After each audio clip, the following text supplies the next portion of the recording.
The scorching July sun beat down on Washington, D.C., turning the historic Capitol building's steps into what felt like a frying pan. Mike Thompson wiped the sweat from his forehead as he trudged up those steps, his mood as heavy as the humid air around him. This wasn't how he'd pictured his first trip to the nation's capital. Everything had gone wrong from the start. His hotel room wasn't ready when he arrived, he'd gotten lost twice on the metro, and now he was melting in this unbearable heat. At 45, Mike wasn't used to being out of his comfort zone. Back home in his small Midwestern town, he knew every street, every face, and most importantly, he knew how things worked. As he approached the Capitol building's entrance, the sight of the long security line made his blood pressure rise even higher. Tourists from all over the world stood chatting in various languages, their cameras hanging around their necks, while school groups in matching t-shirts buzzed with excitement. That's when he saw Officer Robert Chen, the guardsman stationed at the security checkpoint. Officer Chen stood tall in his crisp uniform, maintaining his professional composure despite the sweltering heat. His badge gleamed in the sunlight, reflecting his 15 years of military service before joining the Capitol Police. "Good morning, sir," Officer Chen called out as Mike approached, his voice carrying the kind of authority that came from years of service. "Please place your belongings in the tray and step through the metal detector." Maybe it was the heat. Maybe it was the frustration of feeling like an outsider in his own country's capital. Or maybe it was something darker that had been brewing inside Mike for years. Whatever it was, something snapped. "Why should I listen to you?" Mike spat out, his voice dripping with prejudice. The slur that followed echoed across the entrance hall, causing nearby tourists to gasp and step back. A teenager in line quickly pulled out their phone, hitting record as the scene unfolded. The temperature seemed to drop 10 degrees as silence fell over the crowd. Officer Chen's expression remained unchanged, his posture perfect, his eyes steady. He'd faced situations like this before, but the sting never lessened. He just got better at hiding it. "Sir," Officer Chen replied, his voice calm and measured, "I'm going to ask you once again to follow standard security protocol. Everyone who enters this building goes through the same process, without exception." Mike stood there, his face red not just from the heat anymore. He hadn't expected this response, this professionalism, this dignity. He'd wanted a reaction, something to justify his anger. Instead, he got a mirror held up to his own behavior. Phones were out now, recording from every angle. A mother pulled her children closer, whispering something in their ears. An elderly couple shook their heads in disapproval. A group of international tourists muttered in their native language, their disapproval needing no translation. The weight of dozens of eyes bore down on Mike. Each passing second felt like an hour as his words hung in the air, impossible to take back. This wasn't his small town where he could retreat to his comfort zone. This was the real world, and he was about to learn just how connected that world had become. Officer Chen maintained his position, one hand resting professionally on his belt, the other extended toward the security gate, an unwavering invitation to do the right thing. The contrast between his composure and Mike's outburst couldn't have been more stark. Nobody knew it yet, but this moment would change both their lives forever. The video was already uploading to social media, and within hours, it would start a conversation that neither man could have anticipated. But for now, they stood frozen in this moment, one man's prejudice laid bare against another's professional grace. As the morning sun continued to rise over the Capitol dome, casting long shadows across the entrance, the next move was Mike's. Whatever he did next would set in motion a chain of events that would leave everyone who witnessed it speechless. The next few minutes seemed to move in slow motion. Mike's words still echoed through the Capitol building's entrance hall, bouncing off the marble walls like trapped birds. Officer Chen hadn't moved, his hand still pointing toward the security gate, his face a masterclass in professional restraint. A young woman in a blue summer dress lowered her phone slightly, but kept recording. "I got everything," she whispered to her friend. Around them, the crowd had grown larger, with people pausing their tours to witness the scene. Some pulled their children closer, using the moment as an impromptu lesson in what not to do. The silence broke when an older gentleman, probably in his 70s, stepped forward from the line. "Son," he said to Mike, his voice carrying the weight of years, "I fought alongside men of every color in Vietnam. They'd bled the same color I did. He shook his head slowly. This isn't what America stands for. Mike's face flushed deeper red, but this time it wasn't anger, it was shame. He looked around, really looked, for the first time since his outburst. He saw faces from all over the world staring back at him. A group of Asian tourists whispered among themselves, their cameras forgotten. A black family with young children stood nearby, the parents' hands protectively on their kids' shoulders. A white couple about his age looked at him with unmistakable disgust. Officer Chen cleared his throat softly. "Sir," he said again, his voice somehow even steadier than before, "you have two options. You can either follow security protocols and enter the building respectfully, or you can leave. The choice is yours." The phones kept recording. Someone in the back of the crowd was already uploading their video to social media. By nightfall, it would reach millions. A school group in matching green t-shirts had stopped their tour to watch. Their teacher, a middle-aged woman with kind eyes, was using the moment to quietly explain something to her students. Several of them nodded seriously, their young faces understanding more than Mike had expected. Mike started to speak, but the words wouldn't come. His throat felt dry. The weight of what he'd done started to sink in. This wasn't just a moment of anger anymore, this was something that would follow him home. Officer Chen's partner, Officer Thompson, had moved closer but remained calm and professional. Their training had prepared them for moments like this, but it was Officer Chen's personal response that was making the bigger impact. His dignity in the face of hatred spoke volumes without him having to say a word. A young intern in a freshly pressed suit, probably working for one of the congressional offices, had stopped to watch. She was already typing rapidly on her phone, no doubt sharing what she'd witnessed with her office. The incident would be discussed in the halls of power before the day was over. The air conditioning hummed quietly in the background, a stark contrast to the tension in the air. Outside, tourists continued to stream up the Capitol steps, unaware of the drama unfolding inside. The summer sun painted long rectangles of light through the high windows, dust motes dancing in the beams. Mike felt his shoulders slump. The anger that had fueled his outburst was draining away, leaving behind something far heavier, realization. He looked at Officer Chen again, really looked at him this time. He saw the ribbons on his uniform, the wedding ring on his finger, the name tag that marked him as someone's son, someone's husband, someone's father. The crowd waited. Officer Chen waited. The phones kept recording. In the age of social media, there would be no walking this back, no pretending it hadn't happened. Whatever Mike did next would be captured, shared, and remembered. A child's voice broke through the tension. "Mom, why is that man so angry?" The innocent question hung in the air, making the moment even more poignant. The mother's hushed response was too quiet to hear, but her disappointed headshake said everything. The security line had grown longer, snaking out the door now. Nobody complained about the delay. They all seemed to understand they were witnessing something important. A moment that would either end in more anger or perhaps become something unexpected. Mike took a deep breath. What he did next would either make things much worse or begin a journey he never expected to take. The cameras kept rolling, waiting to capture whichever path he chose. By sunset that same day, the morning's events at the Capitol building had taken on a life of their own. The first video appeared on TikTok around lunchtime, posted by the young woman in the blue dress. Within hours, it had jumped to Twitter, then Facebook, then Instagram. Each share brought new waves of comments, reactions, and heated discussions. Mike sat in his hotel room, staring at his phone in disbelief. His hands shook as he scrolled through countless reposts of the incident. The hashtag Capitol Guardsman was trending nationwide. Some posts had hundreds of thousands of views. His face was everywhere, captured from different angles, his words transcribed in bold text across the screen. Back in his small Midwestern town, the ripples were already being felt. His wife called, her voice trembling. "Mike, everyone's seen it," she said. "The neighbors, your boss, the kids' teachers. What were you thinking?" He could hear the pain in her voice, mixing with disappointment and fear for their future. Meanwhile, Officer Chen's story was spreading too, but in a very different way.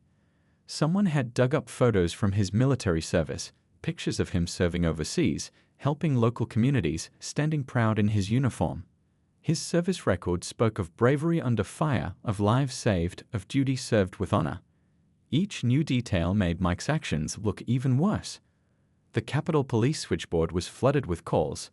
People wanted to commend Officer Chen's professionalism, to thank him for showing such restraint.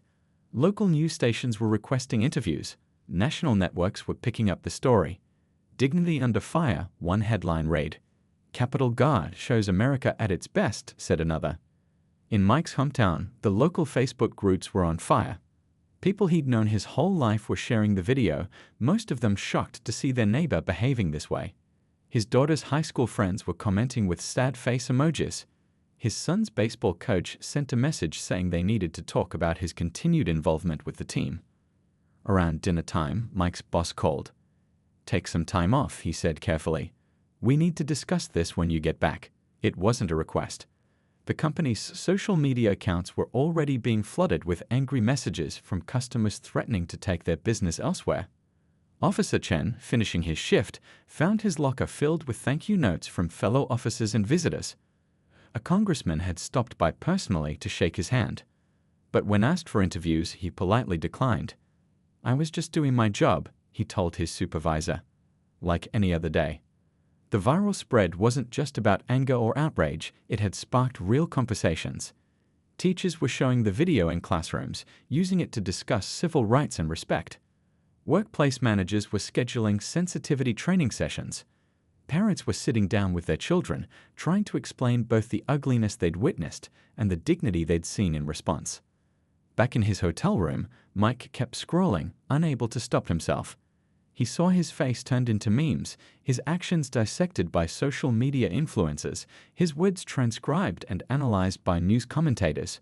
But what hit him hardest were the personal messages starting to appear in his inbox. I served with men like Officer Chen, one veteran wrote. They would have died for you without asking your race. Another message came from a former high school classmate. I'd always wondered if you saw me differently because of my skin color. Now I know. The night grew later, but sleep wouldn't come. Mike's phone kept buzzing with notifications. His wife texted again. Their daughter was crying, asking if they would have to move. Their son had turned off his social media accounts after friends started asking questions. The family's peaceful life had shattered in less than 24 hours. Outside his hotel window, the Capitol dome glowed in the darkness. Somewhere out there, Officer Chen was probably home with his family, perhaps explaining to his children why some people still judged others by their appearance. The thought made Mike's stomach turn. As midnight approached, a new wave of notifications lit up Mike's phone. The video had reached international news outlets. What had started as a moment of hatred had transformed into something else, a mirror reflecting both the worst and the best of human nature. Tomorrow would bring more consequences, more reactions, more soul-searching. But for now, in the quiet of his hotel room, Mike faced the hardest audience of all, himself. His own face stared back at him from countless screens, forcing him to confront a truth he'd spent years avoiding. The viral moment wasn't just exposing his actions to the world, it was exposing his heart to himself. The drive home from Washington, D.C. felt like the longest journey of Mike's life. Every highway sign brought him closer to a reality he wasn't ready to face. The radio stayed off. He couldn't bear to hear any news, knowing his story might be playing on every channel. His hands gripped the steering wheel too tight, knuckles white with tension. The same questions kept spinning through his mind. How would he face his neighbors? His co-workers? His own family?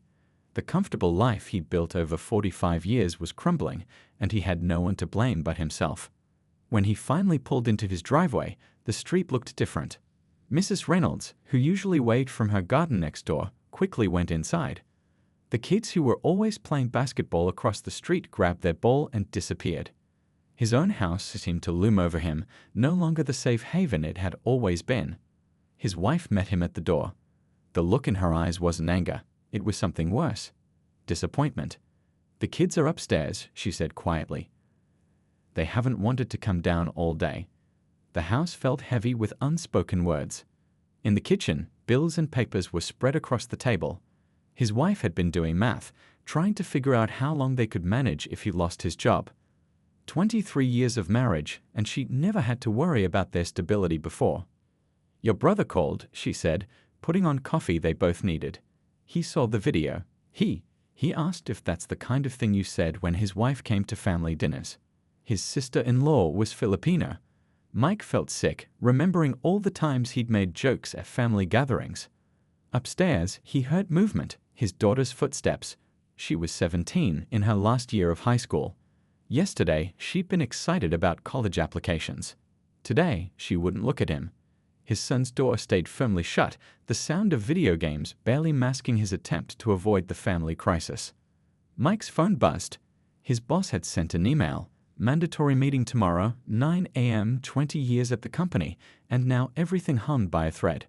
The mortgage payment was due next week. His daughter's college fund wasn't fully funded. Reality was setting in, one bill at a time. Around dinner time, his daughter finally came downstairs. Her eyes were red from crying, her phone clutched in her hand like a shield. "Dad," she said, her voice shaking, "my best friend Lisa just sent me this." She held out her phone, showing a social media post. It was a photo from last year's school diversity club, where Lisa, who was Korean American, stood smiling. The caption read, "Now I know why you never came to our meetings, Mr. Thompson." The microwave hummed as his wife reheated leftovers nobody really wanted to eat. The sound of forks scraping plates filled the awkward silence.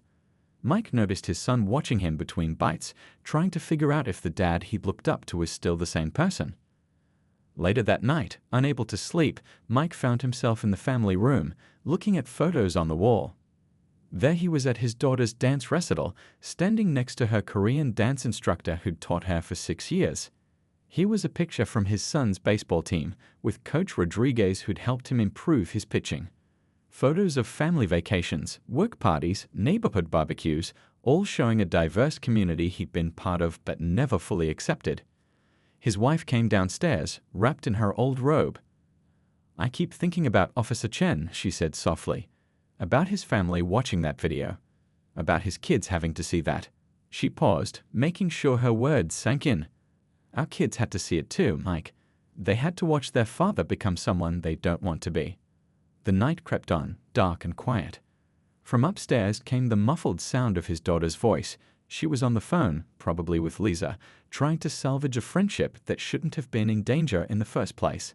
His son's light was still on, the glow under his door a reminder of another conversation that needed to happen. Tomorrow would bring more consequences. The meeting with his boss, facing his coworkers, dealing with neighbors who used to be friends. But tonight, sitting in his dimly lit family room, Mike faced his toughest audience, his own reflection in the window, superimposed over the dark street outside. The man staring back at him was a stranger, someone he'd allowed himself to become without even noticing. His wife's words echoed in his mind, someone they don't want to be. The real question wasn't about saving his job or his reputation anymore. It was about saving himself, about becoming someone his children could be proud of again. Behind him, family photos watched silently from the walls, each one a reminder of connections he'd taken for granted and prejudices he could no longer deny. The night stretched ahead, full of hard truths and harder questions, as Mike Thompson began the longest journey of his life, the one that would lead him back to himself. 2 weeks had passed since the incident, though it felt like years to Mike. His boss had put him on indefinite leave. His neighbors still avoided eye contact, and his children were only starting to talk to him again. But today was different. Today, he was back in Washington, D.C., his heart pounding as he walked toward the Capitol Police Administrative Building. It had taken days of phone calls and emails to arrange this meeting. Most of his messages had gone unanswered, understandably so. But finally, one person had listened. Officer Chen's supervisor, who saw an opportunity for something meaningful to happen. The lobby was cool and quiet, a stark contrast to the humid summer morning outside. Mike sat in one of the stiff chairs, his collar feeling too tight despite not wearing a tie. His wife sat next to him, holding his hand not for comfort, but to make sure he went through with this.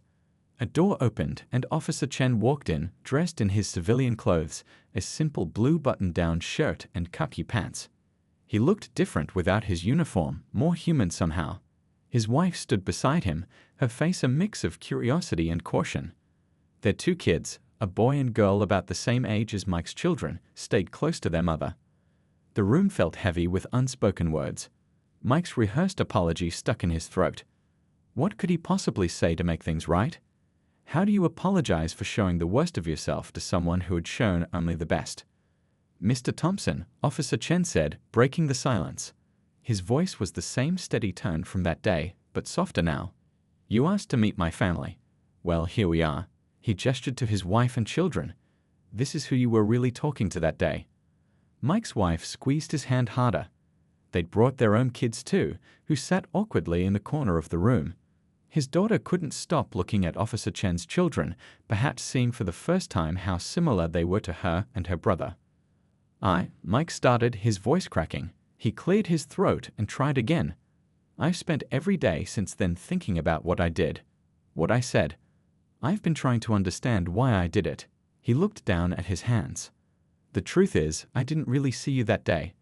I didn't see a person at all. Officer Chen's son, about 12 years old, spoke up unexpectedly. Did you know my dad saved people during the big flood last year? His voice was proud but also challenging.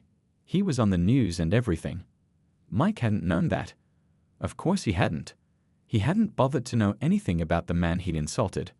Officer Chen's daughter chimed in too, talking about how her dad coached her soccer team and helped at school events.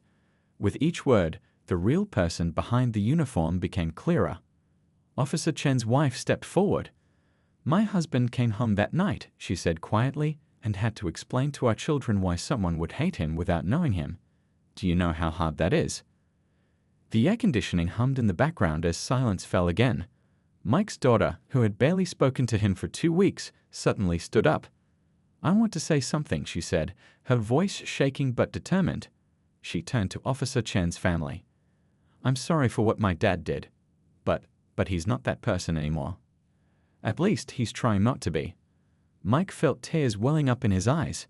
His teenage daughter was showing more courage than he had in his whole life. His son, usually so quiet, joined his sister.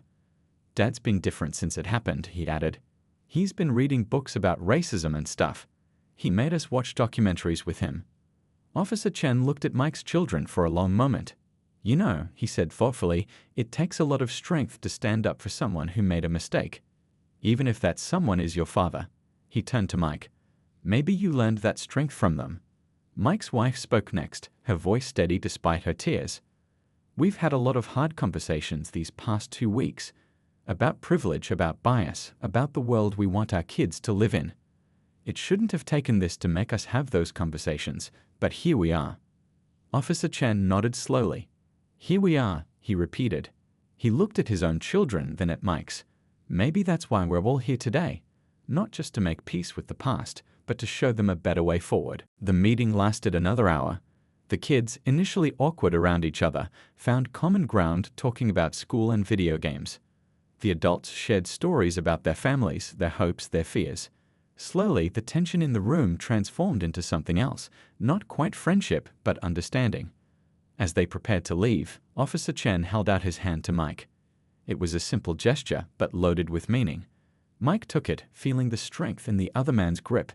Thank you, Mike said, knowing those words weren't enough, but hoping Officer Chen could hear everything else he couldn't say. Just remember this feeling, Officer Chen replied, looking him in the eye. Remember what it's like to see someone as a person, not a category. That's all any of us want. Outside, the summer sun was still bright, but to Mike, everything looked different. His family walked back to their car together, closer than they'd been in weeks. They had a long way to go, but today felt like a real beginning. A month after their first meeting, Mike found himself sitting in Officer Chen's living room. The house was warm and inviting, filled with family photos and children's artwork. The smell of coffee mixed with something delicious cooking in the kitchen. It felt surprisingly normal, though nothing about this situation was normal at all. My grandfather came to America in 1962, Officer Chen said, carefully pulling out an old photo album. He worked 3 jobs to bring the rest of the family over. The black and white photos showed a young man standing proudly in front of a small shop, his dreams as big as his smile. Mike leaned forward, looking at the faded images. Each photo told a story. Officer Chen's father graduating from college while working full-time, his mother teaching English to other immigrants, his parents' wedding day surrounded by a community that had become family. When I joined the military, Officer Chen continued, turning a page. I was following a family tradition of service. He pointed to photos of relatives in different uniforms, spanning decades of American history. My uncle died in Vietnam, fighting for a country that still hadn't fully accepted him. Mike's throat tightened. He thought about all the times he'd questioned others' patriotism based on how they looked. Now he was looking at a family that had given everything for America, generation after generation. In the kitchen, their wives were cooking together, their children's laughter drifting down from upstairs where they were playing video games. It was such a normal Sunday afternoon, except for the extraordinary conversation happening in the living room. See this one? Officer Chen pointed to a photo of himself in combat gear, standing with his unit in Afghanistan. The man next to me saved my life during a firefight. He was from Mexico originally. The guy behind me, his grandparents were from Nigeria. We never thought about that when the bullets were flying. Mike picked up one of the photos, showing Officer Chen helping people during a natural disaster. I saw this on the news, he said quietly. I probably watched it and never really saw you. Officer Chen nodded. That's the thing about prejudice, he said. It makes you blind to the actual people right in front of you. You see what you expect to see, not what's really there. They talked about growing up in different worlds that somehow existed in the same country. Officer Chen described the small cuts of everyday racism, the people who clutched their bags tighter, the jobs that mysteriously went to someone else, the constant need to prove he belonged. The hardest part, Officer Chen admitted, is teaching my kids to be proud of who they are while preparing them for a world that might not always see their worth. He paused, letting that sink in. That's why what happened at the Capitol that day wasn't just about me, it was about them too. Mike thought about his own children, how they were learning and changing. His daughter had joined her school's cultural awareness club. His son had stood up to a friend who made a racist joke. They were becoming better people than he had been. You know what surprised me most? Officer Chen said, closing the photo album. When you reached out to meet, I expected you to just want to clear your conscience, but you actually wanted to learn. That's rare. The afternoon light slanted through the windows as they continued talking. They discussed difficult topics, systemic racism, privilege, the weight of history.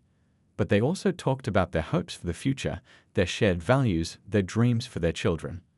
Mike shared his own journey of the past month, the books he'd read, the documentaries he'd watched, the hard conversations he had with friends and family. I keep thinking about how many times I've been wrong, he admitted. How many people I've hurt without even realizing it. Understanding comes in layers, Officer Chen replied. Like peeling an onion. Each layer might make you cry, but you keep going because you know it's worth it. Their wives called them for dinner. The table was set for both families, the food a mix of different traditions. The children came thundering down the stairs, talking excitedly about their games and plans to meet again. As they gathered around the table, Mike looked at the scene before him. A month ago, this would have seemed impossible. Now it felt like the most natural thing in the world, two families sharing a meal, learning from each other, growing together. You know, Officer Chen said as they passed the dishes around, my grandfather always said that food brings people together. But it's really the stories we share over the food that make the difference. Mike nodded, understanding now what he hadn't before. Every person at this table had a story, a history, a full and complex life.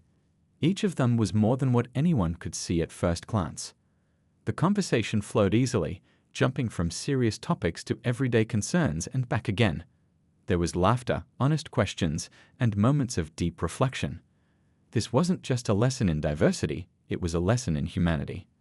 As the evening drew to a close, Mike realized something profound. The transformation he'd been going through wasn't just about becoming less racist. It was about becoming more human, more connected, more aware of the rich tapestry of lives that made up his community and his country. 6 months after the incident at the Capitol, Mike stood in front of a high school auditorium filled with teenagers. His palms were sweaty, but he wasn't nervous, not anymore.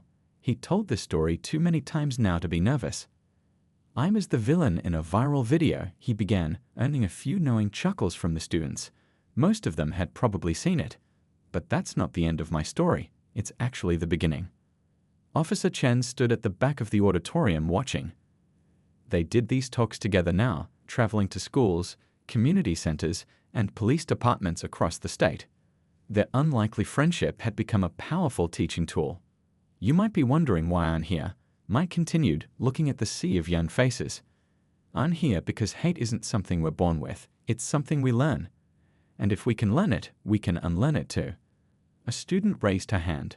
Weren't you worried about losing your job? She asked. Mike nodded. I did lose my job, actually. But then something interesting happened. My old boss came to one of these talks. A week later, he offered me a new position, heading up the company's diversity and inclusion program. Officer Chen stepped forward, joining Mike on stage. They had this part choreographed now, the back and forth that showed how two people could move from conflict to understanding. The video of our confrontation is still online, Officer Chen told the students. But now it has a different ending. People can watch what happened that day, and then they can watch this. Two men standing together, proving that change is possible. The presentation continued with questions from the students. They asked about Mike's family, about Officer Chen's military service, about how they became friends. Each answer revealed another layer of their story. My daughter's in college now, Mike shared, his pride evident. She's studying social justice, if you can believe it. She says I inspired her, not by what I did that day at the Capitol, but by what I did afterward. During the lunch break, a group of teachers gathered around them. One had tears in her eyes. We've been trying to teach these lessons for years, she said. But seeing you two together, it makes it real for the students. The afternoon session was with the school's staff. Mike and Officer Chen talked about subtle biases, about creating inclusive environments, about being open to growth and change. The principal took notes furiously, already planning how to implement their suggestions. After school, they met with the student council. The teenagers were planning a diversity awareness week, and they wanted advice. Mike watched as Officer Chen helped them brainstorm ideas, remembering how his own kids had gone through similar transformations. You know what the best part is? Mike told the student council president. Every person who changes helps change someone else. It's like dropping a stone in a pond. The ripples keep spreading. That evening, they had dinner at a local restaurant. The owner, hearing their story, insisted on treating them. My parents were immigrants, he explained. They faced so much prejudice. What you're doing, it gives me hope. As they ate, they planned their next series of talks. A police department in the next state had invited them to speak. A university wanted them for a symposium. Their calendar was filling up fast. Remember when we first started this? Officer Chen asked, smiling. We thought we'd do a few local talks and that would be it. Mike nodded, thinking back. Those first presentations had been awkward raw. They'd stumbled over words, unsure how to tell their story. But each time got easier and the impact got bigger.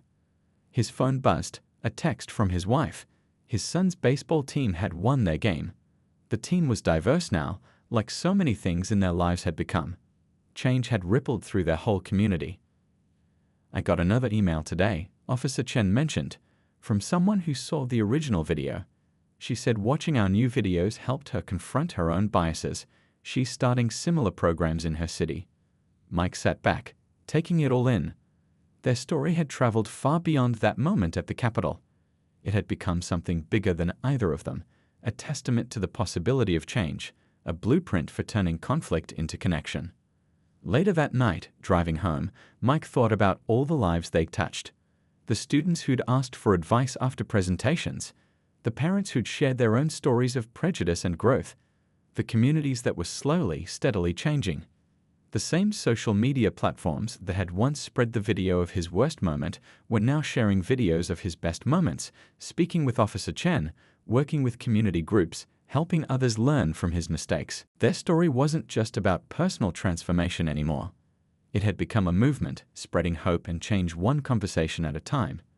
And somewhere out there, someone else was watching, learning, and starting their own journey toward understanding.